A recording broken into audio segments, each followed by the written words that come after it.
கதாநாயகன் படத்தோட பராசக்தி வருது. எங்களுக்குள்ள எந்த போட்டியுமே கிடையாது, ஆரோக்கியமான போட்டி தான் இதெல்லாம். பராசக்தி என்ன மாதிரியான ஆக்ஷன் சீக்வன்ஸா இருக்கும்? விடுதலை போராட்டத்துக்காக போராடினவங்க 1960ல எப்படி ஒரு அந்த மாதிரி தான் ஆக்ஷன், ரியாலிட்டியான ஒரு ஆக்ஷன் வேணும்னு சொல்றது. இப்படிப்பட்ட ஒரு ஃபேஸ் ஆஃபா இருக்கு சார், எங்களுக்கு ஃப்ரெஷ்ஷா இருக்கு பாக்குறதுக்கு. இதுல எனக்கு 3 ஹீரோ கிடைச்சாங்க. ஆனா இது சூர்யா சார் பண்ணும்போதே நான் பண்ணிருக்கணும். சூர்யா சார், துல்கர் சல்மான் அப்படின்னு ஒரு வேற ஒரு ஜானர். என்னோட ரியல் லைஃப் ஆக்ஷன்ஸ் எல்லாம் பார்த்தாங்க. அது இல்லாம நானும் அவங்க ஒரே நேரத்தில் நேஷனல் அவார்டு வாங்க. சூர்யா சார் என்ன ரெஃபர் பண்ணாலும் ரொம்ப பிடிச்சது அவங்களுக்கு. எனக்கு இந்த மாதிரி ஆக்ஷன் டைரக்டர் நான் தேடிட்டு இருந்தேன். எஸ்கே சாரை பொறுத்த வரைக்கும் அவர் பண்ண படம் எல்லாமே குழந்தைகள் ரசிக்கிற மாதிரி, குடும்பத்தோட ரசிக்கிற மாதிரி படங்களா நல்லா பண்ணிட்டாரு. பட் அவரை வச்சு நான் இன்னும் நல்லா ஆக்ஷன் எடுக்கணும்னு இருக்கிறேன். அடுத்தது பிபி சார் கூட நாங்க சேர்றோம். அதுல நிறைய ஸ்கோர் இருக்கு. அவர்கிட்ட ஆக்ஷன் வாங்குறாங்க. சின்னதா ஒரு ரேம்ப் வச்சு அங்கிருந்து பண்ணிக்கலாமான்னா மாஸ்டர் டூப் தான் பண்றாருல மாஸ்டர், அது அவ்வளவு சேஃப்டி கொடுத்துருங்க நான் பண்றேன்னு சொல்லிட்டு ஒரு 80 அடியிலேருந்து கீழே வந்துட்டாரு. ஸோ அந்த மாதிரி ஆக்ஷன் நல்லா தைரியமா பண்றாரு. என்ன ஷார்ட் சொன்னாலும் ஒரு 2 வாட்டி ரிகல்சல் பார்த்தாரா, 3 வாட்டி அப்படியே ஒரு ஃபைட்டர் செய்யற மாதிரி அவர் அழகா செய்வார். ரோப் எல்லாம் பாத்தீங்கன்னா லேண்டிங்லாம் அவ்வளோ அழகா பர்ஃபெக்டா இருக்கும். ஒரு லேண்டிங் அன்னைக்கு இப்படி மொழி போராட்டத்துக்காக இவ்வளவு மாணவர்கள் கஷ்டப்பட்டிருக்காங்க. சுதந்திரத்துக்கு அப்புறமும் இவ்வளோ கஷ்டப்பட்டு ஒரு போராட்டம் பண்ணியிருக்காங்கன்றத இந்த படத்தோட மைய கருவா இருக்கும். வணக்கம் சார். வணக்கம். உங்களை சந்திக்கிறதுல ரொம்ப ரொம்ப ஹாப்பி. ஃபர்ஸ்ட் உங்களை பார்த்தோன்னே கேட்கணும்னு நினைக்கிறது வந்து, துணிவுக்கு அப்புறம் இந்த கெட்டப் அப்படியே ஃபிக்ஸ் பண்ணிட்டீங்களா சார்? அப்படி இல்லை, நான் அதுக்கு முன்னாடியே இருந்தது. ஸோ துணிவுலேயே அப்படி தான் இருந்தேன். அப்படியே ஃபாலோ பண்ணிட்டு இருக்கு, நல்லா இருக்குன்றதால அப்படியே ஃபாலோ பண்ணிட்டேன். Okay sir. ஏன்னா அஜித் சாரோட கெட்டப்பும் துணிவில் கிட்டத்தட்ட இதே மாதிரி தான் இருக்கும். அதான் அப்படி கேட்டேன். இல்லை, நான் துணிவு ஷூட்டிங் போகும்போது இந்த கெட்டப்பில் தான் போனேன். அஜித் சார் இதே கெட்டப்பில் தான் இருக்காரு. என்ன பார்த்துலாம் வைக்கல, அவரை பார்த்து நானும் வைக்கல. பட் 2 பேரும் அது அமைஞ்சது மியூச்சுவலா. Okay sir. இப்போ கம்மிங் டு பராசக்தி, இப்போ பொங்கலுக்கு வந்து ரொம்ப ஒரு முக்கியமான ஒரு படமா வந்து பராசக்தி இருக்கு. அண்ட் அவங்களோட எஸ்கே அவர்களோட கெரியரோ இல்லை சுதா கொங்கரா மேம் வந்து கிட்டத்தட்ட 11 இயர்ஸ்க்கு அப்புறம் தியேட்ரிக்கல் ரிலீஸ் படம். ஸோ இதில் வந்து ஆக்ஷன் சீக்வன்ஸ் நாங்கள் இன்னும் பெருசாக பார்க்கல சார். என்ன மாதிரியான ஆக்ஷன் சீக்வன்ஸாக இருக்கும்? இது ஒரு ஆக்ஷன் டைரக்டருக்கான ஒரு படம் இல்லை, ஒரு டைரக்டர் மூவி. ஸோ டைரக்டர் மூவியில் ஒரு ஸ்டண்ட் ஆர்டிஸ்ட், ஒரு ஸ்டண்ட் மாஸ்டர்ஸ் கூட இருந்தால் அப்படி இருக்கும். அந்த மாதிரி ஒரு இதுதான் இந்த ஜேனரில் வந்து பார்த்தீங்கன்னா வந்து நிறைய விடுதலை போராட்டத்துக்காக போராடினவங்க 1960ல எப்படி ஒரு நடந்துருக்கும் அந்த மாதிரி தான் ஆக்ஷன்.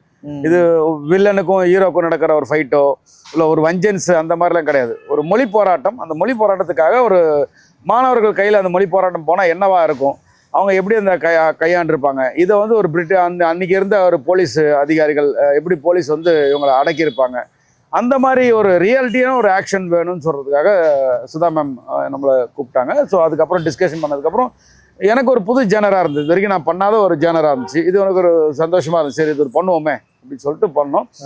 Very happy. ஏன்னா ஒரு ஹீரோ கூட பண்ணும் போதே ஒரு பெரிய சந்தோஷம் கிடைக்கும். இதில் எனக்கு 3 ஹீரோ கிடைச்சாங்க.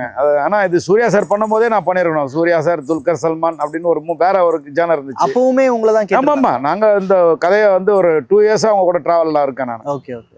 அதுக்கப்புறம் திரும்பியும் மாறினதுக்கப்புறம் சிவகார்த்திகேயன் சார், ஜெயம் ரவி சார், அதர்வானனும் அதுவும் எனக்கு ரொம்ப இருந்துச்சு. ஏன்னா 3 பேரும் யூத்து, நம்ம அவங்க கூட பண்ணணும், இயங்கணும். அந்த 3 பேர் ஒரே டைமில் நம்மளுக்கு கிடைக்கிறாங்க, நம்ம ஓகே ஒர்க் பண்ணலாம்னு சொல்லிட்டு சந்தோஷமாக ஒர்க் பண்ணோம். அண்ட் இதில் வந்து இதில் ஒரு நல்ல ஃபேஸ் ஆஃப் இருக்கும்னு நாங்கள் எக்ஸ்பெக்ட் பண்ணுறோம் சார். ஏன்னா எஸ்கே அண்ணா ஒரு பக்கம், இந்த பக்கம் ரவிமோகன் 2 பேர் இருக்காங்க. ஸோ இது எப்படிப்பட்ட ஒரு ஃபேஸ் ஆஃபாக இருக்குது சார்? எங்களுக்கு ஃப்ரெஷ்ஷாக இருக்குது பார்க்குறதுக்கு. ஸோ அதை நீங்கள் தான் சொல்லணும். இல்லை, அதுதான் ஒரு மாணவருக்கு நடக்கிற ஒரு மாணவர் தலைவனாக நம்ம எஸ்கேவும் ஒரு போலீஸ் அதிகாரியாக, நேர்மையான போலீஸ், அவர் தவறானவர் கிடையாது, நேர்மையான போலீஸ் அதிகாரி, தான் கடமையை கரெக்டாக செய்யணும்னு நினைக்கிற ஒரு ஜெயம் ரவி சார். இவங்க 2 பேருக்கு நடுவில் நடக்கிற ஒரு வார் தான் இந்த கதையை வந்து கையாண்டிட்டு போயிட்டுருக்கோம். அதுக்குள்ளே நடக்கிற சுவாரஸ்யமான விஷயங்கள், அவங்க எப்படியாக்கா மொழி போராட்டத்துக்காக ஒருத்தர் ஒரு தியாகம் பண்ணாங்க. இவர் ஒரு போலீஸ் ஆஃபீஸராக இருந்து தான் கடமையாக எப்படி அவர் வில்லன் மாதிரி கிடையாது, ஒரு கடமையாக தவறாத ஒரு போலீஸ் ஆஃபீஸர் எப்படி இருப்பான், அப்படியான ஒரு கேரக்டர் தான் ஜெயம் ரவி சார் இருக்கு. ஓகே. ஸோ இது வந்து 1965ல் நடந்த ஒரு இன்சிடென்ட் பற்றின ஒரு கதை தானே சார்? ஒரு ரியல் லைஃப் இன்சிடென்ட் பற்றின ஒரு கதை. ஸோ இதுலேருந்து இந்த ஃபைட் சீக்வன்ஸ்லாம் வைக்கும் போது கொஞ்சம் அது இந்த இதோட நெருக்கமாகவே இருக்கணும், அந்த ரியல் லைஃபோட நெருக்கமாகவே இருக்கிற மாதிரி இருக்கும். ஏன்னா ரொம்ப பயங்கரமாக காட்டிட்டோம்னா அது ரொம்ப அவேவ் ஆகிடும் அப்படிங்கிற ஒரு ஃபீல் இருக்கும்ல சார். ஸோ இந்த கதைக்கு எப்படிப்பட்ட ஒரு ஸ்டண்ட் காட்சிகள் உள்ளே இருக்கும் சார்? இல்லை, அதுதான் என்ன முதல்ல தேர்ந்தெடுத்த காரணமே அவங்க அப்படி தான். சுதா மேம் வந்து நிறைய படம் பண்ணியிருக்காங்க, நிறைய ஆக்ஷன் டைரக்டர்கிட்ட ஒர்க் பண்ணியிருக்காங்க.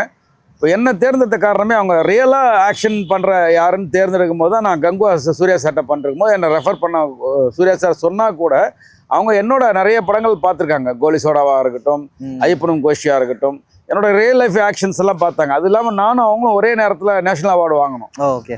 நான் ஐயப்பனும் கோஷிக்கு வாங்குறேன், அவங்க சூரரை போட்டிருக்கு வாங்கினாங்கன்னு நினைக்கிறேன். அப்போ 2 பேரும் சூர்யா சாரும் இருக்காரு. ஸோ 3 பேரும் ஒரே ஸ்டேஜில் மாற்றி மாற்றி பார்க்கும்போது அப்போ என்ன கேட்டாங்க என்ன படம் இந்த மாதிரி ஐயப்பனும் கோஷினும். பயங்கர நேச்சுரலாக இருக்குமா சார் ஆக்ஷன் நாங்கள். ஸோ அவங்களுக்கு என் பேரை சொன்னோன்னே சூர்யா சார் என்னை ரெஃபர் பண்ணாலும் ரொம்ப பிடிச்சது அவங்களுக்கு. எனக்கு இந்த மாதிரி ஆக்ஷன் டேரக்டர் நான் தேடிட்டு இருந்தேன். ஏன்னா ஃபாரின்லேருந்து ஒருத்தர் வர வச்சு அவங்களுக்கு மொழி தெரியாது, என்ன மாதிரி அந்த காலத்தில் இருந்தாங்கன்னு தெரியாது. நம்ம ஒரு இங்கிலீஷ் படம் ரெஃபரன்ஸ் அவங்களுக்கு கொடுத்து அவங்கக்கிட்ட போராடணும். அது இல்லாமல் இங்கே இருக்க மாஸ்டர்ஸ்லாம் அவங்க ஒர்க் பண்ணியிருக்காங்க. பட் அவங்களுக்கு இன்னும் ஈஸியான நான் அந்த மாதிரி படங்களாக நான் பண்ணிட்டு இருக்கேன். நான் என்னோட படங்கள் எல்லாமே அப்படி ஒரு டேரக்டர் மூவியாக தான் இருக்கும். ஸோ ஆக்ஷன் ஓரியன்ட், நான் சினிமாட்டிக் இல்லாத ஒரு ஆக்ஷனாக இருக்கேன். அதில் ஒரு நல்ல தரமான ஒரு ஆக்ஷன் கொடுப்பேன் நான். ஸோ அதை பார்த்து எனக்கு பிடிச்சோன்னா இந்த படத்துக்கு கரெக்டான ஆக்ஷன் டேரக்டர் தான் அப்படின்னு சொல்லி 2 பேரும் பண்ணோம். அதுக்கப்புறம் 2 பேர் பாண்டிங் அவ்வளோ இதாக இருந்துச்சு. அவங்களும் அது மாதிரி தான் விரும்புவாங்க, நானும் அப்படி தான் ஆக்ஷன் எடுப்பேன். ஸோ அவங்களும் பயங்கர காலையில் சுறுசுறுப்பாக 7 மணிக்கெலாம் ஃபர்ஸ்ட் ஷாட் எடுத்துடணும், நான் 6:30 மணிக்கெலாம் ஃபர்ஸ்ட் ஷாட் எடுக்க ரெடி ஆகிடுவேன். ஸோ இப்படி தான் டஃப்பாக 2 பேருக்கு போயிட்டுருக்கோம். கடை நல்லா எடுப்போம். அதுக்கு நம்ம ரவிகே சந்திரன் கேமராமேன் சார், அவர் சொல்லவே வேணாம். அவர் என்னென்ன லைட்டிங்கில் அந்தந்த இருக்கிற அந்தந்த டைமுக்கு ஏற்ற மாதிரி லைட்டிங்கில் அப்படி ஒரு சீன் கொடுப்பாரு. ஸோ 3 பேரும் சேர்ந்து போராடி இந்த படத்தை அப்படி எடுத்து வந்திருக்கோம். நல்லாயிருக்கும், லைவ் ஆக்ஷனாக நல்லாயிருக்கும். ஓகே. அண்ட் இதில் வந்து நீங்கள் சொன்ன மாதிரி 3 ஹீரோக்கள் இருக்காங்க. நம்ம ஒருத்தராக போவோம். ஃபஸ்ட்டு எஸ்கே அவர்கள் ரீசெண்டாக இப்போ தான் வந்து மதராசி படத்தில் வந்து ஒரு பயங்கரமான ஆக்ஷன் சீக்வன்ஸ்லாம் பண்ணி நிறைய பேருக்கு வந்து ரொம்ப படமாகவே ரொம்ப பிடிச்சிருந்தது. பயங்கர ஆக்ஷன் பேக்டாக இருந்தார். நிறைய பேர் கிரிட்டிசிசமும் பண்ணிட்டு இருந்தாங்க, ஆக்ஷன் கொஞ்சம் செட் ஆகலையோ அப்படின்னு இருந்தவங்க எல்லாத்துக்குமே அமரன் மதராசி வந்து பயங்கரமாக இல்லை இவர் பயங்கரமாக பண்ணுறாரு அப்படிங்கிற ஒரு ஃபீல் வந்துருச்சு. இப்போ இதில் வந்து ஒரு ஸ்டூடெண்ட் தலைவர் அப்படின்ற ஒரு கேரக்டர் இருக்கும் போது இதில் அவர் எப்படி சார் ஆக்ஷன் பண்ணியிருக்காரு? இல்லை, எல்லா ஹீரோக்களும் நம்ம வந்து இங்கேருந்து நம்ம ஹாலிவுட் படங்கள் மாதிரி ஒரு டோனிஜா வந்து மார்ஷல் ஆர்ட்ஸ் கற்றுக்கிட்டாரு, ஜாக்கி சான் மார்ஷல் ஆர்ட் கற்றுட்டு அப்படி ஒரு ஹீரோவை நம்ம ஆக்கலை. நம்ம இங்கே இருக்க திறமையான ஒரு நடிகர்களை கூப்பிட்டு அவங்கள ஒரு ஆக்ஷன் ஹீரோவாக ஆக்கியிருக்கோம். இன்றைக்கி இருக்க எல்லா ஆக்ஷன் ஹீரோ அப்படி தான் ஒரு திறமையான நடிகராக வருவாங்க. அவங்களுக்குள்ள திறமையான ஒரு நடனங்க பயிற்சியை கற்றுப்பாங்க, அப்படியே ஆக்ஷனை கற்றுப்பாங்க. அதுக்கப்புறம் அவங்களுக்கு கிடைக்கிற ஒரு சப்ஜெக்டை வச்சு ஆக்ஷன் படமாக அமையும். எஸ்கே சாரை பொறுத்த வரைக்கும் அவர் பண்ண படம் எல்லாமே குழந்தைகள் ரசிக்கிற மாதிரி, குடும்பத்தோடு ரசிக்கிற மாதிரி படங்களாக நல்லா பண்ணிட்டார். ஹியூமர் ரொம்ப அருமையாக இருக்கும் அவர்கிட்ட. ஸோ அவர் ஆக்ஷன் கையாளுறது நான் எங்களுக்கே அந்த படம் ரொம்ப சந்தோஷமாக இருந்துச்சு, ரொம்ப நல்லா பண்ணியிருந்தார். ஸோ அப்போ நான் இந்த படத்துக்கு நிறைய பண்ணும்போது இந்த படத்துக்கு எனக்கு அவருக்கு ஒரு ஒரு ஒரு ஸ்டூடெண்ட் தலைவர் எப்படி பண்ணுவார், ஒரு ஒரு ஹியூமன் ஒருத்த எப்படி ஆக்ஷன் பண்ணுவோம், அந்த மாதிரி தான் இந்த இதில் நம்ம கையாண்டுருக்கோம். பட் அவரை வச்சு நான் இன்னும் நல்ல ஆக்ஷன் எடுக்கணும்னு இருக்கிறேன். அது கூட சீக்கிரத்தில் நிறைவேறும். அதுக்கான முயற்சி போயிட்டுருக்கு. ஆமாம், அடுத்தது விபி சார் கூட நாங்கள் சேர்றோம். நான் விபி சார், எஸ்கே சார் சேர்றோம். ஸோ அதனால் அதில் நிறைய ஸ்கோர் இருக்குது அவர்கிட்ட ஆக்ஷன் வாங்குற மாதிரி. ஏன்னா இன்றைக்கி என்ன சொல்லுவார், நாங்கள் இந்த படத்துலேயே பார்த்தீங்கன்னா ஒரு 70 அடி கட் அவுட் ஒரு ஹைட்லேருந்து நான் வரணும். நம்ம சொன்னோம் சார் இந்த மாதிரி சின்னதாக ஒரு ரேம்ப் வச்சு அங்கேருந்து பண்ணிக்கலாமான்னா, மாஸ்டர் டூப் தான் பண்ணுறாருல மாஸ்டர், அது அவ்வளோ சேஃப்டி கொடுத்துருங்க நான் பண்ணுறேன்னு சொல்லிட்டு ஒரு 80 அடியிலேருந்து கீழே வந்துட்டார். இந்த பராசக்தியில் வந்துட்டார். ஸோ அந்த மாதிரி ஆக்ஷன் நல்லா தைரியமாக பண்ணுறாரு. அவருக்கு கரெக்டான கதைக்களம் ஆக்ஷனுக்கான ஒரு விஷயம் வரும்போது கண்டிப்பாக பண்ணுவார். அதுக்கு முன்னாடி நான் நிறைய படங்கள் ஆக்ஷன் பண்ணியிருக்காரு. ஹியூமராக பண்ணுவார், நல்லாவும் பண்ணுவார். அவர் ஒரு ஆக்ஷன் படமாக அவருக்கு அமையும் போது அவர் பெரிய ஒரு ஆக்ஷன் ஹீரோ. அவரும் கண்டிப்பாக வரதுக்கான தகுதி உள்ள ஒரு எஸ்கே தான் அவர். ஓகே. அண்ட் இதில் நமக்கு எல்லாத்துக்குமே தெரியும் ரவிமோகன் சார் வந்து அதான் நீங்களே சொன்னீங்க ஒரு ஒரு நெகட்டிவ் ஷேடட் ஒரு கேரக்டர் ஒன்று பண்ணுறாருன்னு. நாங்கள் அந்த கிளிம்ஸ்லாம் பார்த்தோம் சார். அவரோட கெட்டப்பு, அவரோட அந்த லுக்கு எல்லாமே பார்த்தா உண்மையிலே ஒரு மாதிரி பயங்கரமாக இருந்துச்சு அவர் பார்க்க. அண்ட் அவருமே பயங்கரமான ஒரு ஸ்டண்ட்லாம் பயங்கரமாக பண்ணக்கூடிய ஒரு ஆக்டர் தான். ஸோ இதில் வந்து என்ன மாதிரியான ஒரு கையாண்டிருக்காரு, எப்படி அவர் பார்த்தாலே மிரட்டுற மாதிரி இருக்குமே சார்? ஆமாம்மா, ரவி சாரை நான் ஃபஸ்ட்டு ஒர்க் பண்ணுறேன். ரவி சார்கிட்ட 2-3 படம் ஒர்க் பண்ண வேண்டியது இருக்குது. என்னால் ஜெகநாதன் சார் படமும் பண்ண வேண்டியது முடியல. அந்த நேரத்தில் கேரளாவில் பிஸியாக இருந்தேன், பண்ண முடியல. ரொம்ப லாங் பேக் அவர்கிட்ட பண்ணும்போது அவரே என்ன மாஸ்டர் உங்களை எத்தனை வாட்டி நானும் கூப்பிடுவேன், மிஸ் பண்ணிட்டேன், இந்த வாட்டி மாட்டிட்டீங்கன்னாரு. ஆமாம் சார், உங்கள் கூட ஒர்க் பண்ண ரொம்ப ஆசை. ஏன்னா அவ்வளோ அருமையாக இருப்பேன். எல்லா ஃபைட்டர்ஸுக்கும் ரொம்ப பிடிக்கும். என்ன ஷார்ட் சொன்னாலும் ஒரு 2 வாட்டி ரிகல்சல் பார்த்தாரா, 3ஆவது வாட்டி அப்படியே ஒரு ஃபைட்டர் செய்கிற மாதிரி அவர் அழகாக செய்வார். ரோப்பெல்லாம் பார்த்தீங்கன்னா லேண்டிங்லாம் அவ்வளோ அழகாக பர்ஃபெக்டாக இருக்கும். ஒரு லேண்டிங்லாம் ரொம்ப பிடிக்கும், இன்ட்ரெஸ்டிங்காக இருப்போம். அதாவது இது ஏன் செய்யணும்னு இல்லாமல் அதை அவ்வளோ அழகாக பண்ணி காட்டுவார். அது இது வேணும், இது வேணாம், எந்த ஒரு கரெக்ஷன் இருக்காது அவர்கிட்ட. நம்ம மாஸ்டர் சொன்னார் கரெக்டாக இருக்கும் அப்படின்னு பண்ணுவார். அது ஒரு ரிகல்சல் பார்க்கும்போது பார்த்துருவார், நல்லா இருக்கு மாஸ்டர், சூப்பராக இருக்கு, பண்ணிவிடுவான்னு சொல்லுவார். ஸோ அவர்கிட்ட ஒர்க் பண்ண ரொம்ப இன்ட்ரெஸ்டிங்கான மூமெண்ட்ஸ் தான். என்ன நிறைய ஆக்ஷன் இல்லையே அப்படின்னு ஒரு வருத்தம் தான் தவிர, இது கதை அந்த மாதிரி சுதா மேம் வந்து கதையை அப்படி கொண்டு போனதால் அந்த மாதிரி இருக்குமே தவிர. பட் அவர்கிட்ட இன்னொரு ஆக்ஷன் கண்டிப்பாக அவர் கூடயும் ட்ராவல் பண்ண போகிறேன். அவர்கிட்டையும் ஒரு ஆக்ஷன் படம் பண்ணுறதுக்கான முயற்சி போயிட்டுருக்குது. கண்டிப்பாக ஜெயம் ரவி சார்ட்ட பண்ணும்போது இன்னும் பெரிய ஒரு லெவல் என்னோட சூப்பர். கேரியரில் ஒரு ஜெயம் ரவி சார்ட்ட ஒரு பெரிய ஆக்ஷன் படமாக இன்னொரு படம் அமையும். ஓகே. இந்த சின்ன சின்ன கிளிம்ஸ்லாம் பார்க்கும்போது எங்களுக்கு பட்ட ஒரு 2-3 சீக்வன்ஸ் பற்றி நான் பேசுகிறேன் சார். ஒன்று வந்து அந்த ட்ரெயினில் ஏதோ ஒரு ஆக்ஷன் சீக்வன்ஸ் வர மாதிரி இருக்குது. அண்ட் அந்த செட்டு ஒன்று இப்போது ரீசெண்டாக போட்டிருந்தாங்கல்ல வள்ளுவர் கோட்டம்ல, அங்கேயும் அந்த ட்ரெயின் செட்டு ஒன்று இருக்குது. அதுக்கு வெளியில் வந்து தீ பரவட்டும் அப்படின்ற மாதிரி ஒன்று போட்டிருந்தது. ஸோ அந்த ட்ரெயின் செட்டு, அந்த ட்ரெயினில் நடக்கிற அந்த ஆக்ஷன் சீக்வன்ஸ் ஏதோ ஒரு ரொம்ப முக்கியமான ஒரு இடமா? ஆமாம், ஒரு படத்துக்கு ஒரு முக்கியமான ஒரு களம் தான் அந்த நீராவி இன்ஜன். அந்த காலத்தில் நீராவி இன்ஜன் இருந்துச்சு. அது படத்துக்கான ஒரு முக்கியமான ஒரு களமான ஒரு கேரக்டர் தான் அந்த ட்ரெயின். ஸோ அதில் வந்து ஒரு ஆக்ஷன் சீக்வன்ஸ் பண்ணியிருக்கோம். 2 பண்ணியிருக்கோம். அந்த ட்ரெயின் சீக்வன்ஸு 2மே ரொம்ப நல்லா பண்ணியிருக்கோம். அதாவது ஒரு மாணவர்கள் கையாண்டா எப்படி இருக்கும் அந்த மாதிரி ஒரு விஷயத்த 2மே பண்ணியிருக்கோம். ஓகே. ஸோ உங்கள் இன்ட்ரெஸ்டிங்கான ஒரு விஷயமா இருக்கிறதால தான் அந்த ட்ரெயினை கொண்டு வந்து அங்கே நிற்க வச்சிருக்கோம். ஆமாம், கண்டிப்பாக நல்லாயிருக்கும். இன்னொரு போஸ்டர்ஸ்லேயே கூட வந்து எஸ்கே வந்து இப்படி கீழே கை வச்சுட்டு இருக்கிற மாதிரி இருந்தது. அதுக்கு பின்னாடி ஒரு ட்ரெயின் அந்த மாதிரி தான் இருந்தது. ட்ரெயினோட மேலே ரூஃப்ல நிற்கிற மாதிரி. ஆமாம், நிறைய லீக் இதெல்லாம் வந்தது சார். ஏதோ வாக்கி டாக்கி வச்சுட்டு ட்ரெயினுக்கு மேலே அவங்க எல்லாரும் போகிறாங்க அப்படிங்கிற மாதிரி ஒரு இதெல்லாம் வந்துச்சு. ஸோ எனி இன்ட்ரெஸ்டிங்கான விஷயம் இருக்கு. அதான் சொன்னேன், இப்போ ஒரு கிளைமேக்ஸ் ஆக்ஷன், ஒரு நல்ல ஒரு ஒரு ட்ரெயின் சண்டே காட்சி நிறைந்த, அதாவது ஒரு ஒரு எப்படி சொல்கிறது, ஒரு பெரிய மாஸ் ஆக்ஷன் அப்படி இப்படிலாம் இல்லை. ஒரு மாணவர்களுக்கு நடுவில் ஒரு ஒரு ஆக்ஷன் நடந்த, ஒரு மாணவர் கையாண்டா எப்படி இருக்கும் ஒரு ஒரு விஷயத்த, அந்த மாதிரி நடக்கிற ஒரு ட்ரெயின் ஆக்ஷன் ஒரு சீனாக இருக்குது. ஆக்ஷன் சீனாக 2 பேரும் ஜெயம் ரவி சாராக இருக்கட்டும், எஸ்கே சார் ரொம்ப அருமையாக ரிஸ்க் எடுத்து ரொம்ப அருமையாக பண்ணாங்க. ஓடும் ட்ரெயினில் நம்ம நிறைய படங்கள் பார்த்துருக்கோம். உண்மையான ட்ரெயின்? ஆமாம்மா, நாங்கள் நிற்க வச்சிருக்க ஒரு மினியேச்சர் தான் அவங்க நிற்க வச்சிருக்கோம். ஓகே. அது வந்து அது ஒரிஜினல் ட்ரெயின் கிடையாது. அப்போ அந்த ஒரு கிளிம்ஸ்ல வந்து எஸ்கே நின்றுட்டு இருப்பாரு, ஒரு ட்ரெயின் முன்னாடி வந்து நிற்குமே, அது ஒரிஜினல் ட்ரெயின்? ஆமாம்மா, அதெல்லாம் நாங்கள் ஸ்ரீலங்கா போயிட்டு ஸ்ரீலங்காவில் ஒரு 30 நாள் இருந்து அந்த ட்ரெயினில் நிறைய ஆக்ஷன் காட்சிகள் ஒரிஜினல் ட்ரெயினில் எடுத்துட்டோம். அதோட ட்ரெயின் வேணுன்றதுக்காக ஒரு சின்ன மினியேச்சர்ஸ் எங்களுக்கு தேவைப்படுதுன்ற ஒரு ஆக்ஷன் சீனில் தேவைப்படுறதுக்காக அதை நாங்கள் வச்சுருக்கோம். ஏன்னா அந்த மாதிரி ஒரு சீன் அது இப்போ சொன்னால் இதாகிடும், படம் ரிலீஸ் ஆகும்போது தெரியும். அது நீராவி இன்ஜின் கிடைக்க இந்தியாவிலே எங்கேயுமே இல்லை. டெல்லியில் பார்த்தோம், அதுக்கான லொக்கேஷன் எங்களுக்கு கிடைக்கல. பேக்ரவுண்ட் எங்களுக்கு அந்த மாதிரி லொக்கேஷன் தேவைப்படுச்சு. ஸோ டெல்லி நார்த்துன்றதால அது செட் ஆகலை. ஸோ அதனால் ஸ்ரீலங்கா போயிட்டு ஒரு 30 நாள் அந்த ட்ரெயினை நாங்கள் பேக்கேஜாக பேசினதுக்கப்புறம் அந்த ட்ரெயினில் நாங்கள் நிறைய காட்சிகள், பாடல் காட்சிக்காரங்க, ஆக்ஷன் காட்சிகள், சீன் எல்லாமே நிறைய பண்ணோம். அதில் அந்த ஸ்ட்ரீம் இன்ஜின் இன்னும் அங்கே? ஆமாம்மா, அங்கே டூரிசம் டெவலப்மெண்ட்டுக்காக அவங்க யூஸ் பண்ணுறாங்க. சிட்டிக்குள்ளே ஓடுது அந்த ஸ்ரீலங்காவில். இன்னமும் பிஸியாக இருக்குது அந்த ட்ரெயின். ஓகே. உங்களுக்கு நீங்கள் ஒர்க் பண்ணதில் இந்த படத்தில் இந்த ஒரு மொமெண்ட், இந்த ஒரு சீக்வன்ஸ்க்காக நான் பயங்கரமாக வெயிட் பண்ணுறேன்னா எந்த சீக்வன்ஸ் நீங்கள் யோசிப்பீங்க சார்? இல்லை, இது வந்து நான் ஒரு ஆக்ஷன் டேரக்டருக்கான படம் இல்லைன்னு நான் முன்னாடியே சொல்லிட்டேன். ஏன்னா வந்து சுதா மேம் படத்தில் நாங்கள்லாம் பங்களிக்கிறோம்.